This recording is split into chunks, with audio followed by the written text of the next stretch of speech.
అందరికీ నమస్తే.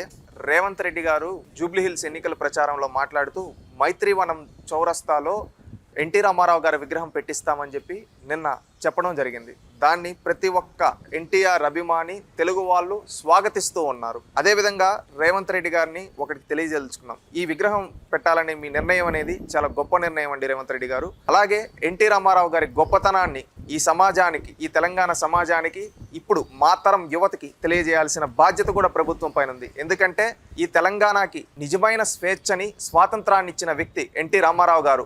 గతంలో స్వాతంత్రం వచ్చిన తర్వాత 1948 సెప్టెంబర్ 17 ఆ రోజు హైదరాబాద్ రాష్ట్రంగా ఏర్పడిన, ఆ తర్వాత 1956లో ఉమ్మడి రాష్ట్రంగా ఏర్పడిన, ఆ తర్వాత తెలంగాణ ప్రజలు కొన్ని వ్యవస్థల చేతిలో మగ్గిపోతూ ఉంటే ఎన్టీ రామారావు గారు ముఖ్యమంత్రి అయిన తర్వాత ముఖ్యంగా పటేల్ పట్వారీ లాంటి వ్యవస్థని, గతంలో పటేల్ పట్వారీ చేతుల్లో మన తెలంగాణ ప్రజలు మగ్గిపోతూ ఉంటే పల్లెల్లో, అలాంటి పటేల్ పట్వారీ వ్యవస్థని రద్దు చేసి తెలంగాణ ప్రజలకి నిజమైన స్వాతంత్రాన్ని ఇచ్చిన వ్యక్తి ఎన్టీ రామారావు గారు.